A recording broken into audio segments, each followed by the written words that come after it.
اعوذ باللہ من الشیطان اللعین الرجیم بسم اللہ الرحمن الرحیم الحمد للہ رب العالمین والصلاة والسلام علی اشرف الانبیاء والمرسلین والشفیع المذنبین ابی القاسم محمد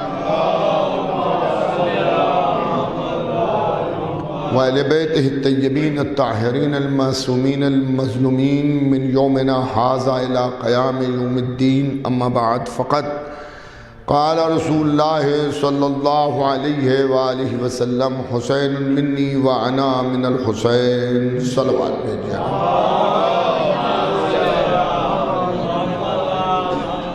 حضرات، یہ مجلس ایصال ثواب بعنوان مجلس دیسا مرحوم مغفور جناب تصدق رضا صاحب کے لیے منعقد کی گئی ہے، لیکن چونکہ آج 28 رجب المرجب گزری ہے اور سفر امام حسین السلام کا دن گزرا، اس مناسبت سے میں نے جس حدیث کو عنوان بیان قرار دیا ہے اس میں پیغمبر اسلام ارشاد فرما رہے ہیں کہ حسین مجھ سے ہے اور میں حسین سے ہوں۔ قابل غور بات یہ ہے کہ رشتہ رسالت و امامت کے ساتھ ساتھ امام حسین اور رسول خدا کا ایک رشتہ یہ بھی ہے کہ کہنے والا نانا ہے اور جس کے لیے کہا جا رہا ہے وہ نواسا ہے۔ اس کے اوپر بحث ہوتی ہے اور یہ بات کہی جاتی ہے یہ تو امکان ہے اور یہ تو صحیح ہے کہ ایک نانا سے اس کا نواسا ہو، لیکن یہ سمجھ میں نہیں آتا ہے کہ ایک نواسے سے اس کا نانا کیسے۔ دیکھیے، کسی خطیب کی بڑی اچھی بات تھی جو مجھے اس موقع پر یاد آ گئی کہ اہل بیت کو کے بارے میں بہت زیادہ غور و فکر کرنا جو ہے وہ عام انسان کے بس کے باہر ہے، اور اچھی بات انہیں کہی کہ جب اہل بیت میں سے امام اول خانہ کعبہ میں آئے تو دیوار کعبہ پھٹ گئی، دیوار کعبہ پھٹ گئی تو اگر دماغ میں تمہارے اہل بیت آ جائیں گے تو دماغ پھٹ جائے گا۔ آپ سمجھ رہے ہیں؟ تو اس میں آپ زیادہ چوچرا نہ کیجئے، جو نبی نے کہا ہے اسے مان لیجئے کہ نانا سے نواسا تو ہو سکتا ہے، نواسے سے نانا کیسے ہوا؟ تو اس کے دیکھیں میں جو سمجھا وہ یہ سمجھا کہ اگر آپ اس طرح سے نہیں سمجھ رہے ہیں تو منصبی اعتبار سے سمجھ لیجئے کہ رسول کہہ رہے ہیں کہ رسالت امامت سے ہے، امامت رسالت سے ہے۔ ان دونوں کو پہچانو گے تو اللہ سمجھ میں آئے گا۔ اچھا، تاریخ میں اس کا ثبوت بھی ہمیں ملا، اور ثبوت ہمیں اس کا اس طرح سے تاریخ میں ملا کہ جب رسالت کی گواہی کی بات آئی تو امامت نے گواہی دی، اور جب امامت کی ولایت کی بات آئی تو رسالت نے گواہی دی۔ دعوت ذوالِ شیرہ میں علی گواہی دے رہے ہیں، غدیر کے میدان میں نبی گواہی دے رہے ہیں۔ ایک اور صلوات بھیج دیجئے محمد و آل محمد پر۔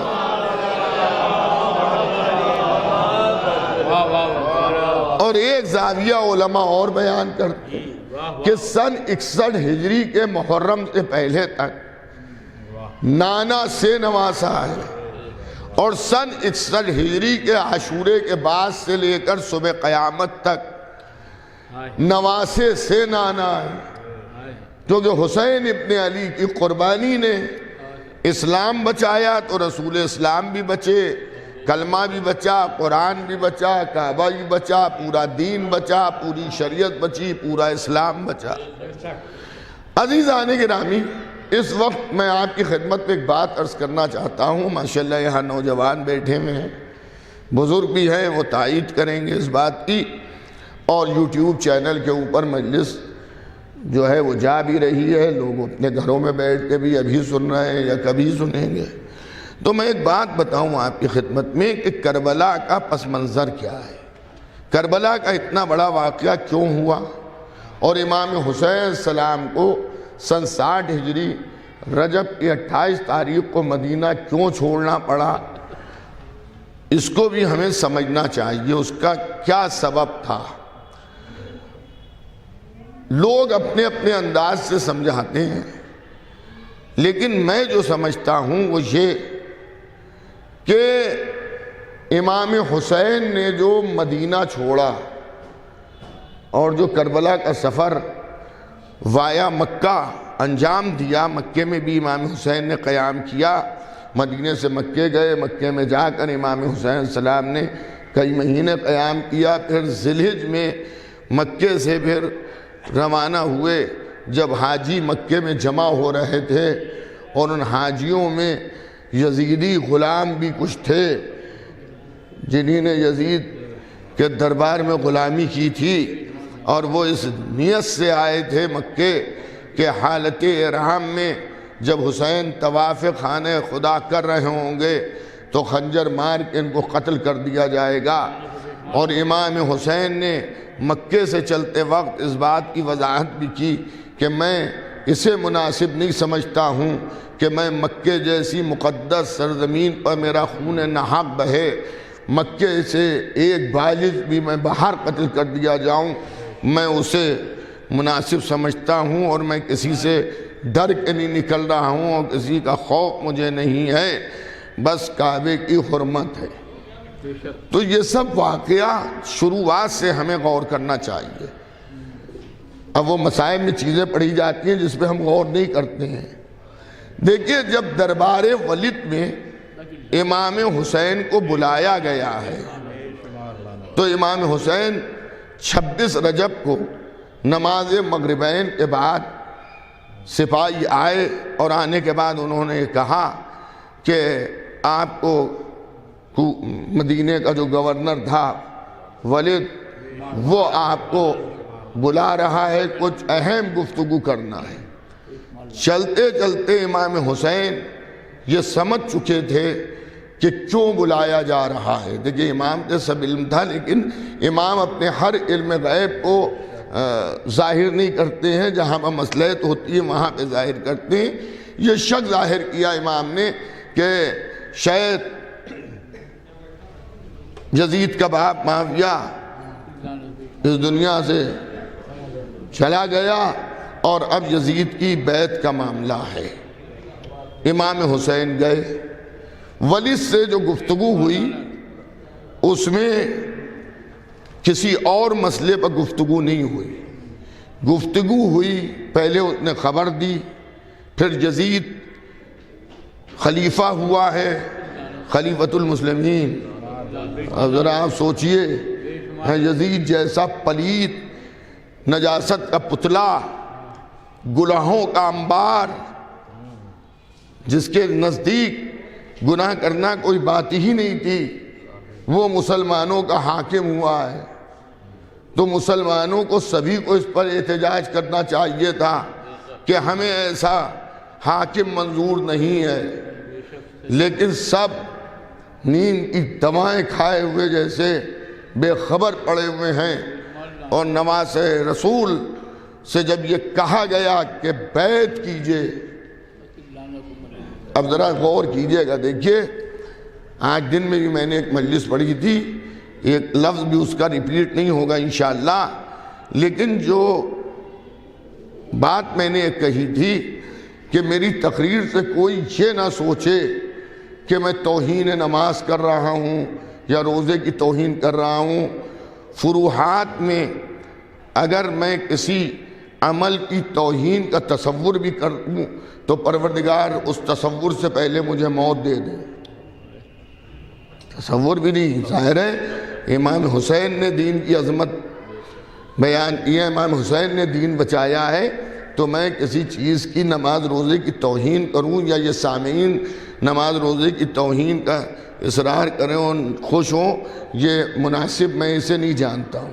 لیکن ذرا غور طلب بات ہے، اور وہ یہ ہے کہ وہاں کسی چیز پر ولید نے گفتگو نہیں کی کہ طریقہ نماز بدل دیا ہے آپ نے، بدلیے، آپ ہمارے طرح سے نماز پڑھیے، ہمارے وقت پہ روزہ کھولیے، ہمارے نصاب زکوٰۃ آپ بھی مانیے، ہماری طرح سے احرام باندھیے، ہماری طرح سے آپ اذان کہیے۔ اس پر کسی پہ گفتگو نہیں ہوئی۔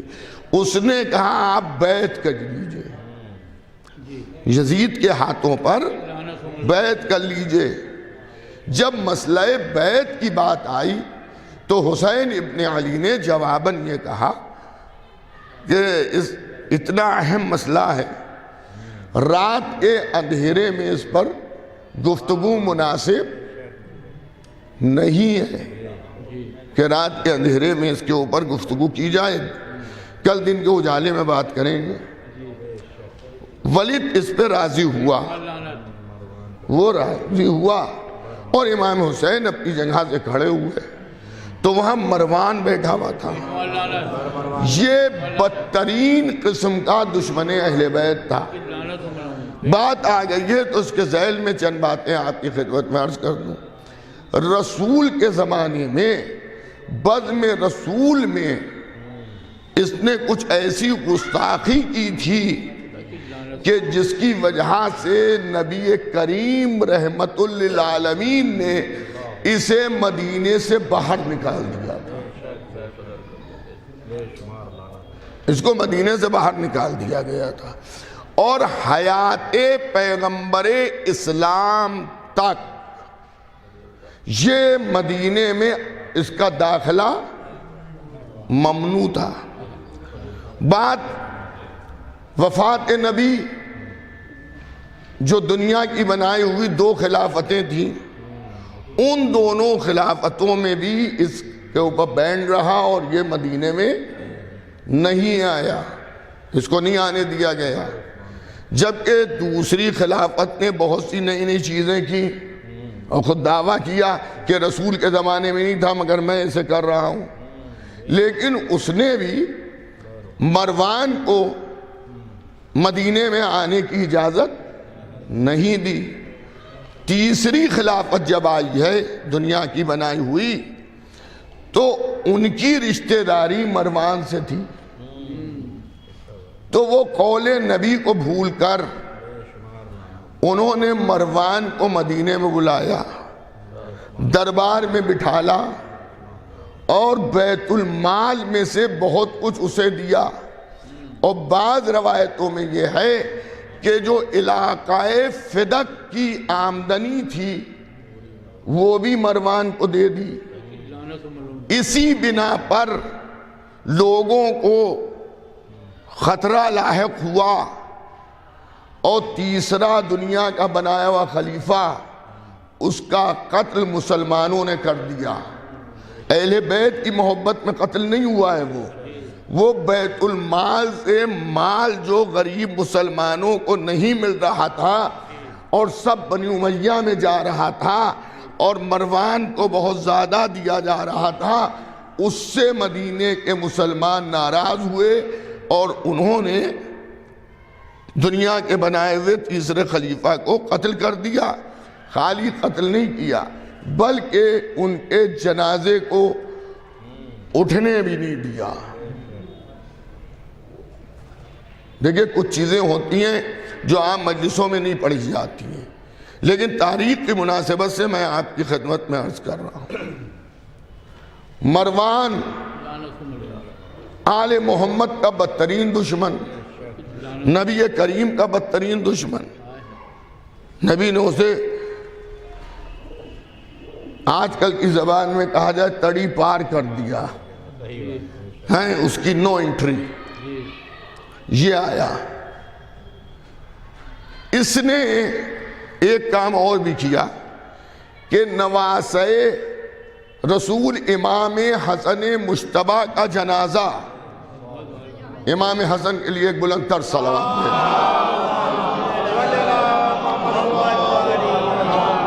کا جنازہ جب روضہ رسول میں دفن ہونے جا رہا تھا تو یہ مروان مسلمانوں کی امی جان کو لے کے آیا اور ان دونوں کے حکم سے امام حسن کے جنازے پر تیر چلایا گیا۔ تو یہ دربار ولید میں بیٹھا ہوا تھا۔ امام حسین جب کھڑے ہوئے اور انہوں نے یہ فرمایا کہ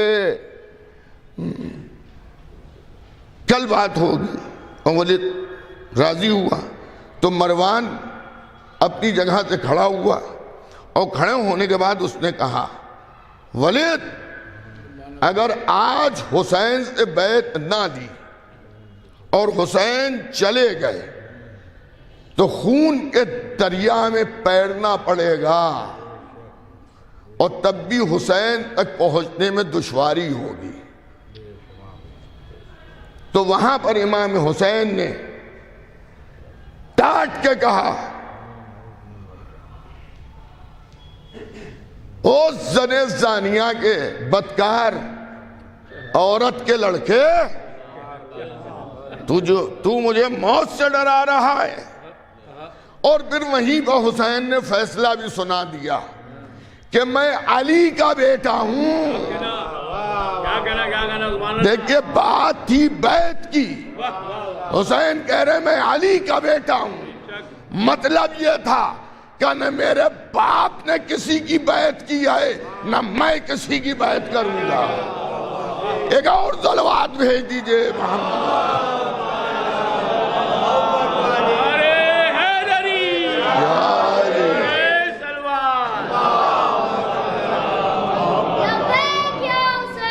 لبیک یا حسین، گلاس لبیک یا حسین، لبیک یا حسین، لبیک یا حسین، لبیک یا زہرا، لبیک یا زہرا، لبیک یا زہرا، لبیک یا زہرا، لبیک یا مہندی، لبیک یا مہندی، لبیک یا مہندی، لبیک یا مہندی، حیدری یا علی یا علی۔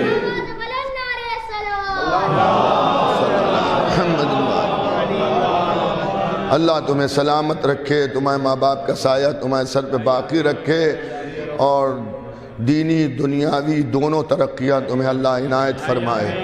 عزیزان گرامی، برادران ایمانی، محبان اہل بیت پیغمبر، اور اسی آواز پر پھر بنی ہاشم داخل ہوئے دربار میں، اب امام حسین بنی ہاشم کے جھرمٹ میں باہر آئے۔ اس کے بعد مولا حسین نے حضرت زینب کبریٰ سے بات بیان کی، اور رائے مشورہ ہوا کہ بھئی سوال بیعت ہوا ہے، اب مناسب نہیں ہے مدینے میں رہنا، اب مدینہ ہم چھوڑ رہے ہیں۔ تو مدینہ جو امام حسین نے چھوڑا وہ سوال بیعت پہ چھوڑا۔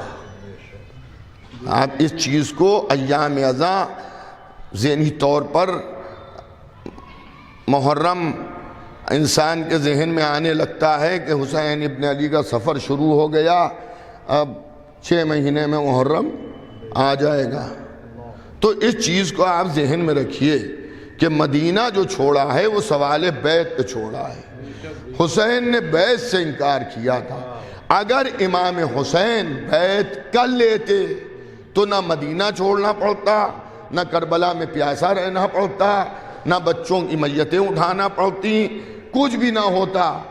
یزید نجس کی بیعت حسین اگر کر لیتے، لیکن امام حسین یزید نجس کی بیعت کر نہیں سکتے تھے۔ اس لیے نہیں کر سکتے تھے کہ پہلی بات تو یہ کہ بیعت کا مطلب ہے اپنے نفس کو بیچ ڈالنا۔ شریعت کا قانون یہ ہے کہ بکی ہوئی چیز کو دوبارہ آپ بیچ نہیں سکتے ہیں۔ شب ہجرت مولا علی اپنے نفس کو اللہ کے ہاتھ بیچ چکے تھے، تو وہ علی کا نفس خالی نہیں بکا تھا، نسل علی میں جتنے معصوم بیٹے ہیں سب کا نفس بکا تھا۔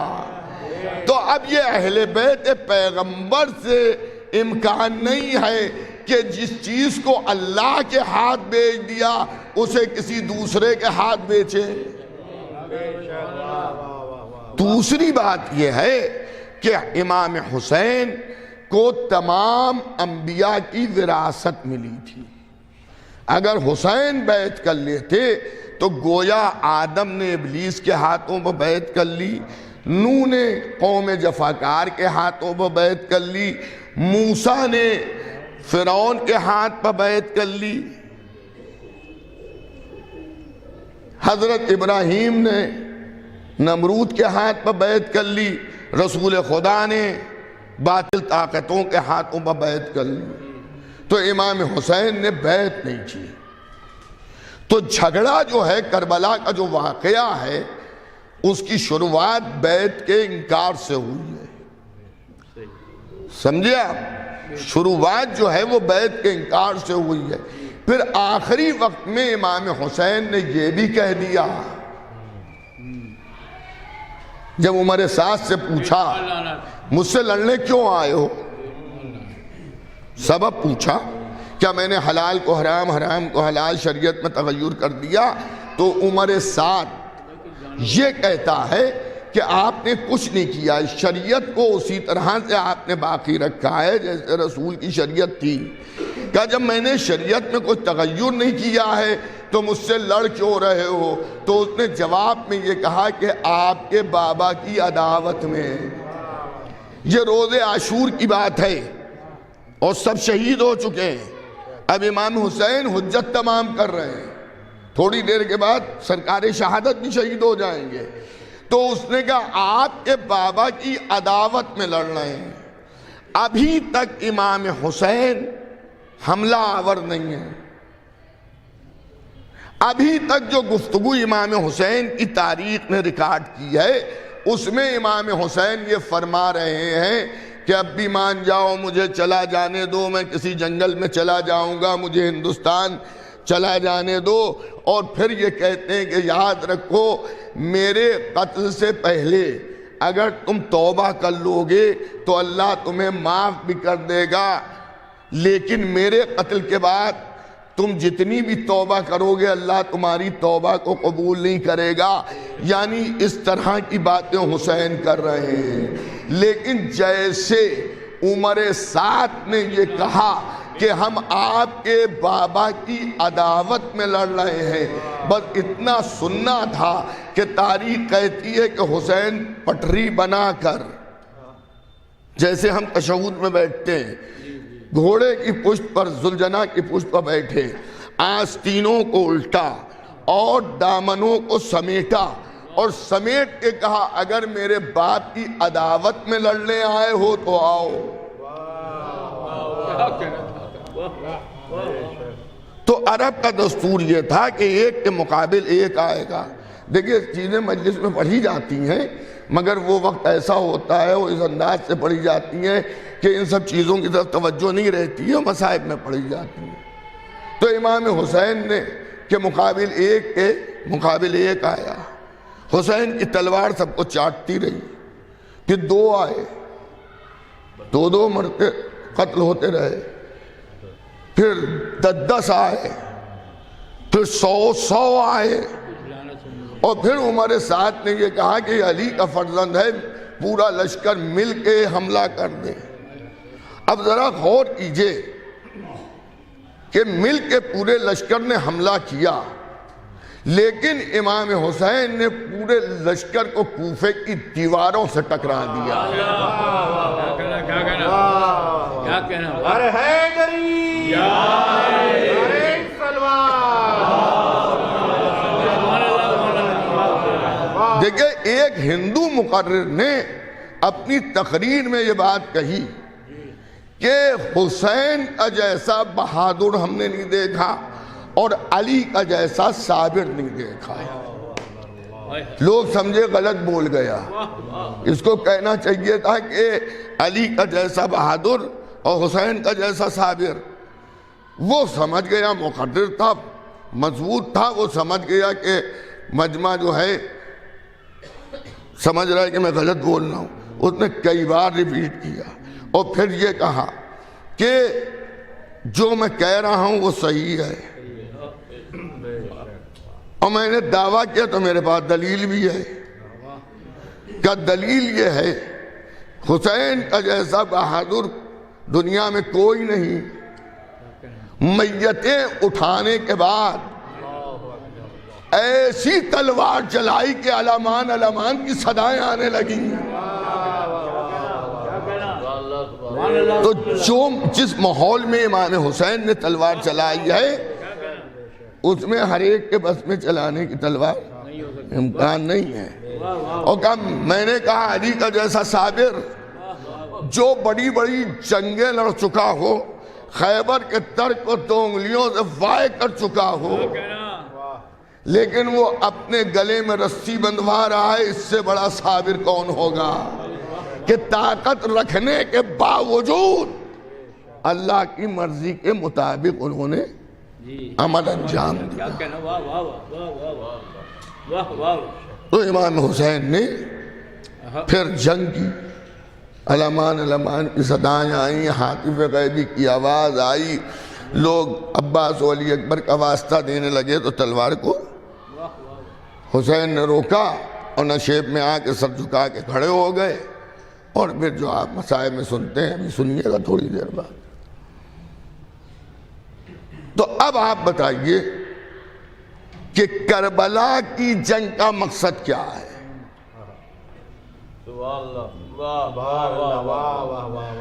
مدینہ چھوڑا سوال بیت پر. کربلا میں پوچھا کہ کیوں لڑ رہے ہو تو انہیں کہا آپ کے بابا کی عداوت میں. تو اگر میں جملوں کو سمیٹ کے یوں کہہ دوں کہ کربلا جو ہوئی ہے وہ علی کی عداوت اور علی کی محبت میں ہوئی ہے. تو اب اگر محرم کی مجلسوں میں فضائل علی پڑھے جا رہے ہیں تو چہرے کیوں اترے جا رہے ہیں؟ ایک اور دلوات بھیجئے گا.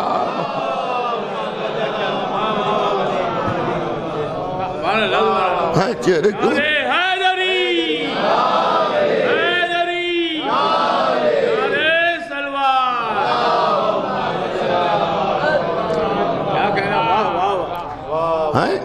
اعتراض کیوں ہو رہے ہیں کہ فضائل نہ پڑھیے، کچھ کام کی بات کیجئے.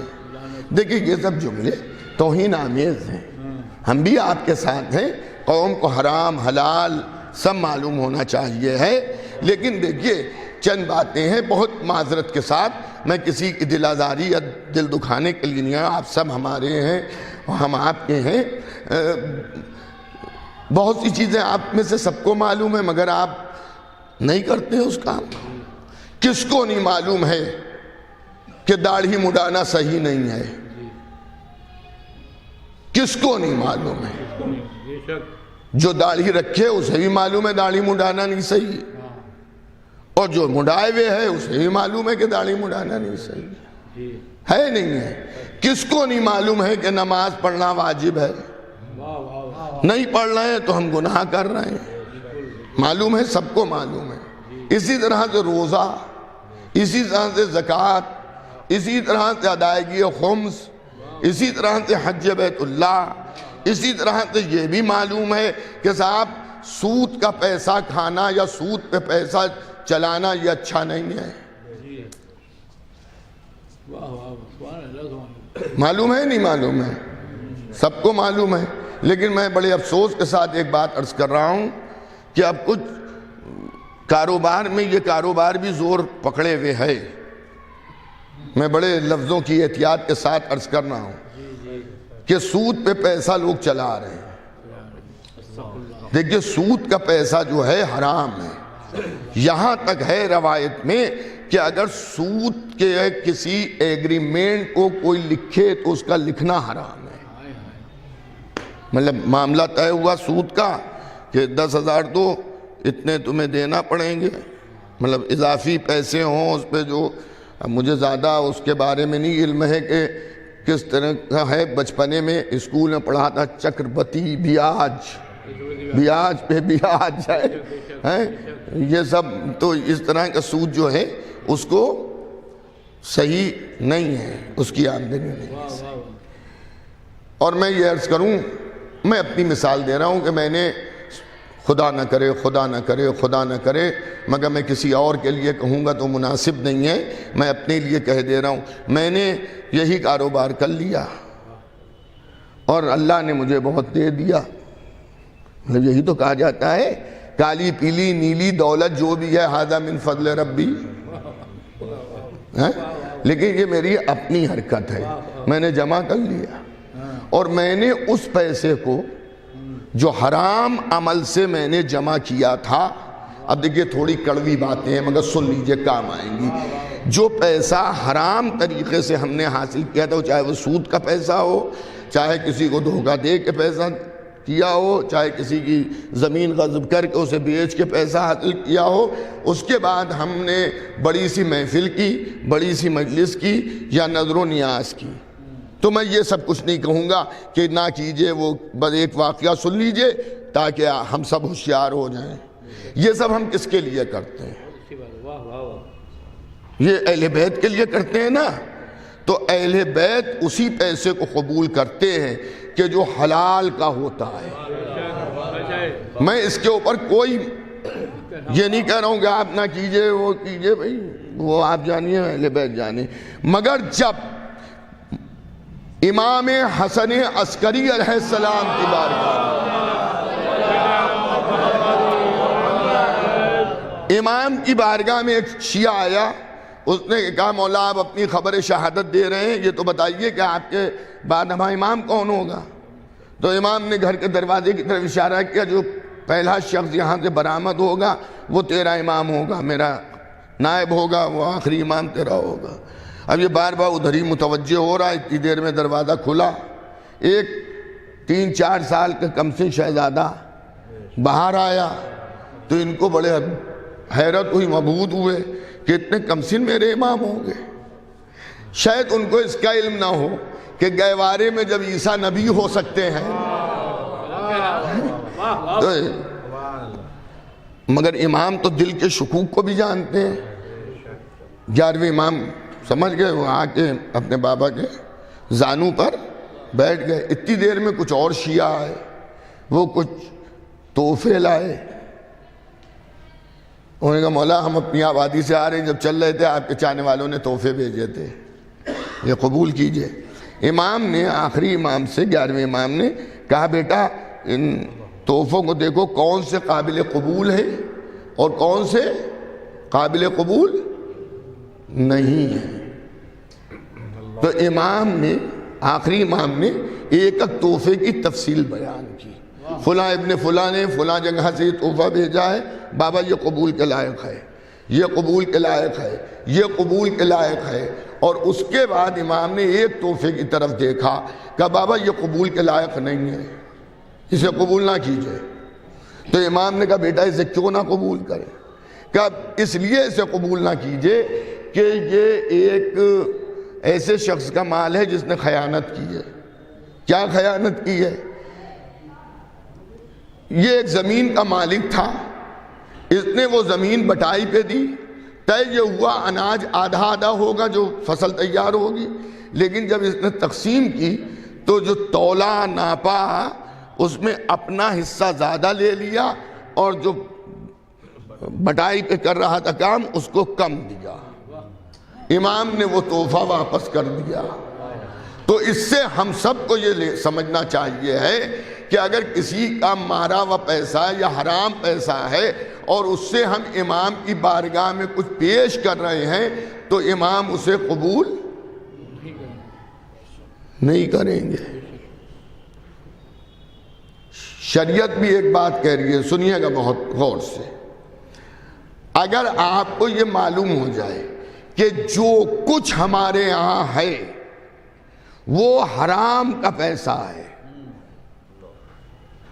مثلا شراب سپلائی کرتے ہیں اس کا پیسہ ہے، ہمارا کوئی کام نہیں ہے، سود پہ ہم پیسہ چلاتے ہیں وہ ہے پیسہ، یا ہمارے کوئی غنا کے کلب ہیں ناچ گانے کے اس کا پیسہ ہے، تو یہاں تک علماء نے کہا ہے کہ ان گھروں میں کھانا کھانا جائز نہیں ہے جہاں ساری روزی حرام کی ہو۔ ہاں اگر کسی کا مخلوط کاروبار ہے کہ وہ حلال کام بھی کر رہا ہے اور حرام کام بھی کر رہا ہے اور وہاں تمہیں مجبوراً کھانا پڑ جائے تو یہ سوچ کے کھا لو کہ یہ حلال کا پیسے سے جو اس نے کمایا ہے ہم اس کے حصے کا کھا رہے ہیں۔ سمجھ رہے ہیں آپ؟ اب بات آ گئی ہے تو میں نے آپ کی خدمت میں یہ چیزیں عرض کر دی. کس کو نہیں معلوم ہے کہ غیبت کرنا، جھوٹ بولنا یہ اچھی چیز نہیں ہے؟ تو معلوم سب کو ہے، یہ سب معلوم ہے. سب کو معلوم ہے کہ مچھلی جو ہے وہ چھلکے والی ہماری فقہ میں حلال ہے، بغیر چھلکے والی مچھلی ہماری فقہ میں کھانا حلال نہیں ہے. شادیوں میں کیٹرنگ ہوتی ہے، اس میں مچھلی بھی ہوتی ہے.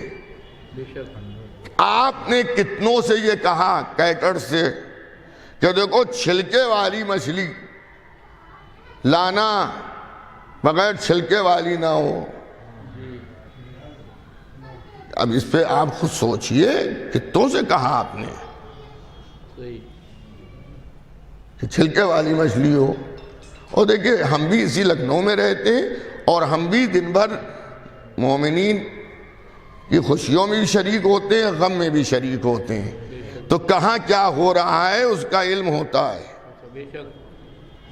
سمجھ گیا؟ اور جہاں پہ موقع ہوتا ہے وہاں پہ ہم ہدایت بھی کرتے ہیں، مگر کوئی سننے والا نہیں ہوتا ہے، ماننے والا نہیں ہوتا ہے. سمجھ گیا؟ ہو سکتا ہے وہ لڑنے پہ آمادہ بھی ہو جائے. سمجھ گیا؟ تو یہ کس کو نہیں معلوم ہے؟ معلوم سب کو ہے. اللہ سے یہ دعا کیجئے کہ پروردگار صحیح راستے پر چلنے کی توفیق دے اور دین پر عمل کرنے کی قوت عطا کرے. بنیادی چیزیں سب جانتے ہیں. اب ولایت اہل بیت مناظرہ یہ اس لیے پڑھا جاتا ہے کہ اس میں خطرہ زیادہ یہ ہے کہ آپ سے زیادہ آپ کا دشمن اس کے اوپر کام کر رہا ہے اور وہ آپ کو بہکانا چاہتا ہے اہل بیت کے راستے پر جو آپ چل رہے ہیں. تو اگر یہ نہ پڑھا جائے تو کتنے لوگ حرام جان کے بھی حرام کام کر رہے ہیں، تو دامن محبت اہل بیت بھی چھوٹ جائے گا. اہل بیت اگر چھوٹ گئے تو کیے ہوئے گناہ کی معافی کا بھی امکان ختم ہو گیا. ایک صلوات بھیجئے گا محمد و آل محمد. تو اس لیے مجلسوں میں ذکر فضائل ہوتے ہیں. ماشاءاللہ سے اب علماء نے ایک کام شروع کیا ہے، پہلے بھی ہوتا تھا. ہمارے والد جہاں تک مجھے یاد ہے کہ سب سے پہلے انہی نے شروع کیا تھا درگاہ حضرت عباس اسلام میں. ماہ مبارک رمضان میں درس اخلاق کے عنوان سے، اور وہ 8-9 بجے درس اخلاق دیتے تھے. اور اب ماشاءاللہ پورے کلاسز لگتے ہیں اور نوجوان بچے اور بچیاں اس میں جاتے ہیں. خدا کرے جانے والے دین سمجھ کے لیے جا رہے ہوں، فیشن سمجھ کے نہ جائیں. دین سمجھ کے کہ ہمیں وہاں سے کچھ حاصل کرنا ہے. تو اب معلوم سب کو ہے. تو مجلسوں میں آپ ذکر فضائل اور ولایت اہل بیت ہی کو سنتے رہیے. ایک اور بلند تر صلوات بھیجئے گا محمد.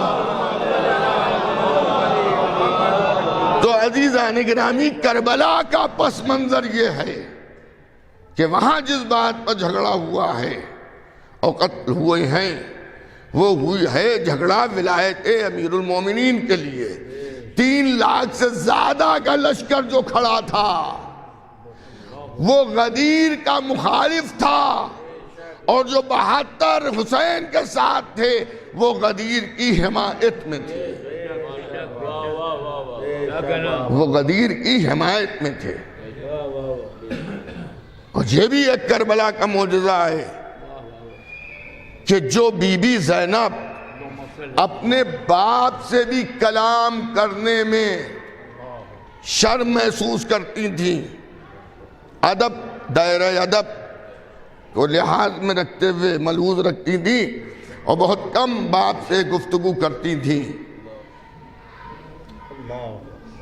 حسین ابن علی کی شہادت کے بعد اسی بی بی کو وہ قوت ملی کہ اپنے باپ کے انداز میں خطبے دیے، اور میں یہ سمجھتا ہوں کہ شہادت حسین کے بعد بہت زیادہ عرصہ نہیں گزرا، کوفے میں جو ایک انتقام خون حسین کی لہر پھیلی ہے وہ زینب کبریٰ کے خدموں کا اثر ہے۔ وہ حضرت زینب کبریٰ کے خدموں کا اثر تھا کہ سب سے زیادہ کوفے ہی سے قاتلان امام حسین کربلا گئے ہیں، اور اسی کوفے میں انقلاب آیا، اور اسی کوفے میں حضرت مختار نے قاتلان امام حسین کو قتل کیا ہے۔ اور آج ساری دنیا میں جو حسین حسین کی آواز گونج رہی ہے، اس میں بھی شریکت الحسین حضرت زینب کا عمل شامل ہے۔ جناب زینب نے، چونکہ ایک طبقہ یہ سمجھ رہا تھا کہ حسین جنگ ہار گئے، ایک طبقہ یہ کہہ رہا تھا جنگ تو ہار گئے مگر مقصد جیت گئے، سر کٹ گیا، گھر اجڑ گیا، سب اسیر ہو گئے، مگر امام حسین نے بیعت نہیں کی۔ لیکن حضرت زینب نے رہائی کے بعد 7 دن تک شام میں قیام کر کے بتایا مقصد بھی جیتے ہیں، مورچہ بھی جیتے ہیں۔ اگر مورچہ ہاری ہوتی اور حسین مورچہ ہار گئے ہوتے تو جیسے رہائی کا پیغام ملتا فوراً کہتی تیز رفتار سواریاں منگاؤ اور فوراً مدینے چلو۔ نہیں، اپنے بھائی کی عزاداری کی، رہائی کے بعد 7 دن تک رہی، اور اس کے بعد دوبارہ واپس آئیں، اور واپس آنے کے بعد آج تک شام حضرت زینب سے پہچانا جا رہا ہے، یزید سے نہیں پہچانا جا رہا ہے۔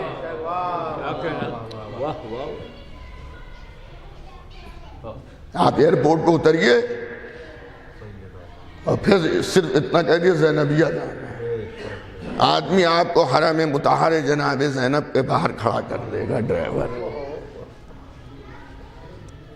بس عزاداروں، کربلا کو بھی یاد رکھیے، غدیر کو بھی یاد رکھیے، اور فدق کو بھی یاد رکھیے۔ 8ویں امام نے فرمایا ہے عزاداری کی اہمیت میں اس پہ زور دیا کہ عزاداری کرتے رہنا، اگر عزاداری میں کمی ہوگی تو کہیں غدیر کی طرح کے لوگ عزاداری کو کم کر کے حسین کو بھی فراموش نہ کر دیں۔ عزاداروں، ایک مرحوم مغفور محب اہل بیت کی مجلس ایصال ثواب ہے، تصدق صاحب، اللہ ان کی مغفرت کرے، اس مجلس کے فضائل مصائب کا ثواب انہیں ملے، ان کے چھوٹے بڑے تمام گناہوں کو بخش دے، معاف کر دے۔ عزاداروں، آج حسین نے مدینہ چھوڑا ہے۔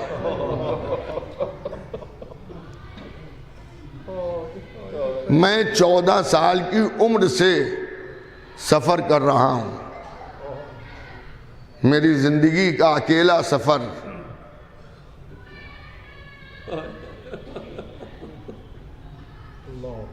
جب ہوا ہے، میں تعلیم کی غرض سے ایران گیا تھا، میری عمر 14 سال کی تھی۔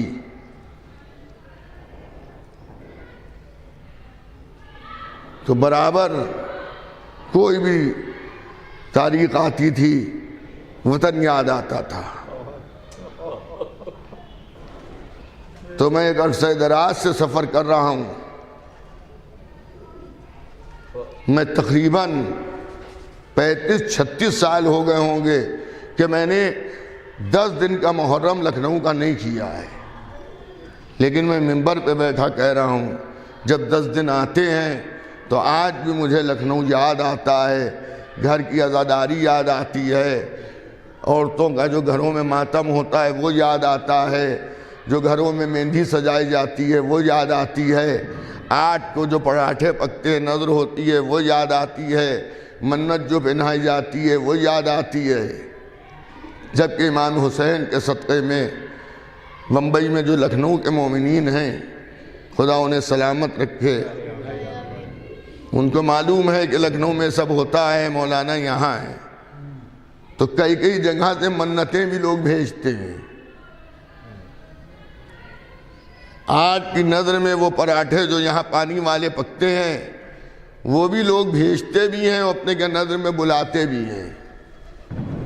لکھنؤ کے مخصوص جو تبرکات ہیں، تبرک بکتا ہے، لوگ وہ مہیا کرتے ہیں کہ پردیس میں ہیں، وطن یاد نہ آ رہا ہو. تو جب وطن انسان چھوڑتا ہے تو اس کے ذہن میں وطن کا خیال رہتا ضرور ہے.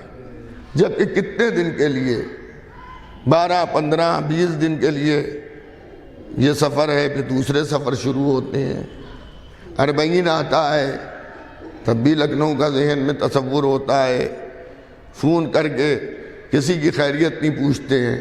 جلوس برآمد ہو گیا، سب خیریت ہے، جلوس میں لوگ ہیں، جلوس جا رہا ہے. اب تو یوٹیوب چینل بھی ہو گئے ہیں، اس پہ آپ دیکھ لیجئے، لوگ دیکھتے بھی ہیں جو باہر رہتے ہیں. لیکن اپنا وطن یاد آتا ہے، جبکہ یہ معلوم ہے کہ ہم واپس آئیں گے. ہائے میرے حسین کہ جن کو یہ یقین ہے کہ اب وطن واپس نہیں آنا. مولا حسین کو معلوم ہے کہ اب وطن واپس نہیں آنا ہے. اچھا یہ آج یہ نہ سوچئے گا خیالی پلاؤ ہے، خیالی پلاؤ نہیں ہے.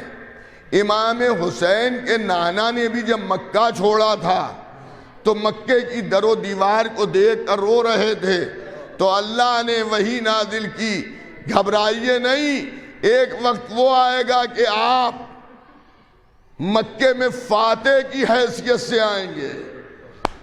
لیکن تب بھی مکے کو یاد کر رہے تھے. ہائے حسین، جنگ تو فتح کریں گے حسین، مگر حسین کی سنانی مدینے آئے گی. حسین خود نہیں مدینے آئیں گے.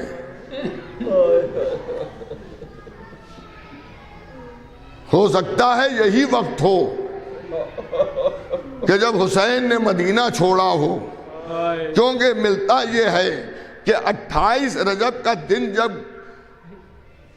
گزر گیا، سورج غروب ہو گیا، تب حسین نے حکم دیا کہ قافلے کو آگے بڑھایا جائے.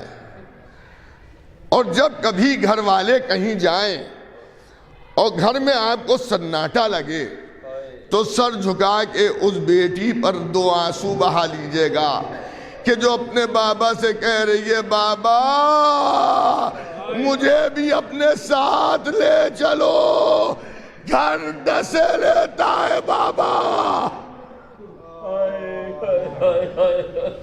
جزاک اللہ.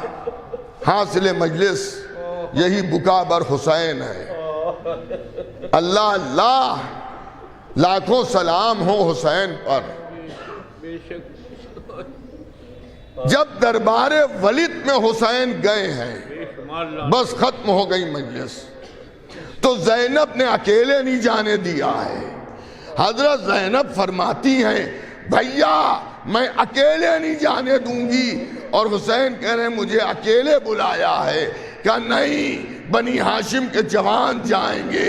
زینب نے 2 منٹ میں تمام بنی ہاشم کے جوانوں کو جمع کر لیا، جس میں عباس بھی ہیں، حضرت مسلم ابن عقیل بھی ہیں، سب بہادر. حسین نے بہن کا کہنا مانا، مگر جب دربار کے قریب پہنچے تو کہا عباس مجھے اکیلے بلایا گیا ہے، تو میں نہیں چاہتا کہ آپ لوگ بھی اندر جائیں، آپ باہر کھڑے رہیے گا، اگر کچھ اندر معاملہ بگڑا میری آواز بلند ہو تو اندر آ جائیے گا. حسین دربار کے اندر اکیلے گئے، مگر ننگی تلواریں کھینچے ہوئے. بس ختم ہو گئی مجلس. بنی ہاشم کے جوان انتظار میں ہیں کہ آقا کی آواز آئے تو ہم ننگی تلواریں لے کر دربار میں داخل ہوں. حسین کی گفتگو شروع ہوئی. جب مروان نے کہا حسین کی آواز بلند ہو گئی. ارے حسین کی آواز بلند ہونا تھی کہ سب کے سب بنی ہاشم جوان برہنہ تلواریں لے کر ارے دربار میں داخل ہو گئے.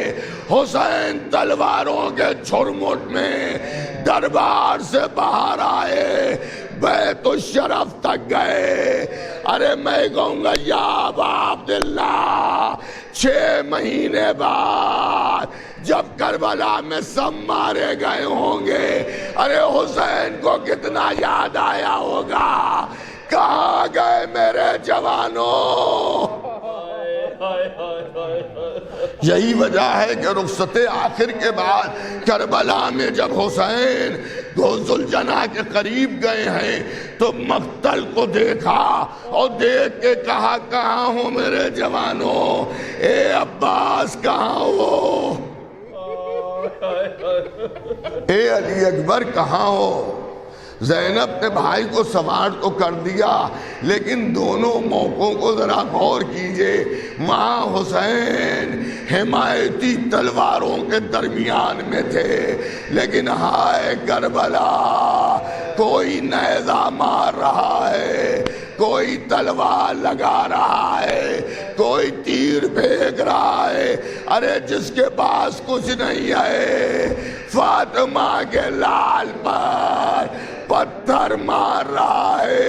حسین زمین کربلا پہ آئے، شمر کا خنجر چلا، خیموں میں آگ لگ گئی، یتیم تماچے کھا رہے ہیں، سکینہ فریاد کر رہی ہے، ہائے میرا بابا، ہائے میرا